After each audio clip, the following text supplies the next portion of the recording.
Today we're going to paint this retaining wall behind me.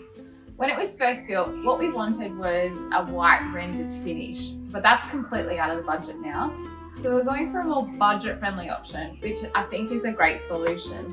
We're going to use the Dulux Texture range. So we've chosen a medium texture, and that finish is going to provide us a sort of a bagged finish. So you'll still see some lines from the Bessa blocks here, but overall it'll have a textured feel.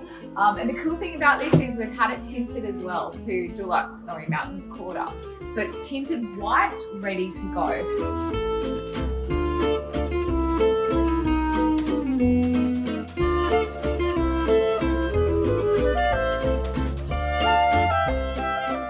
So the first thing we're going to do today is we're going to apply the texture primer, and we're just going to use a Landswool roller for that to really get into the grooves. Once that's dry, we're then going to come in with the texture over the top. Now, one thing to note is this texture primer can be a two-person job because we're rolling it on. So you'll use a brush to cut in like normal, and then you'll roll it on.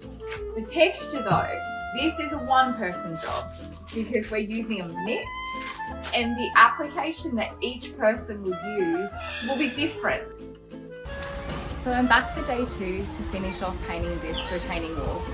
I'm super happy with the texture and how it's come up. It's exactly like I imagined, but you can still sort of see sections where the wall underneath is showing through, which is why they recommend 2 coats. I think the second coat of texture might be too much for me though, so I've gone back to Inspirations Paint and picked up some Weather Shield, and I've had it tinted the same colour as the wall, so it's the Dulux Snowy Mountains Quarter. And I'm just going to give that a once over today just to fill in any of those sorts of areas.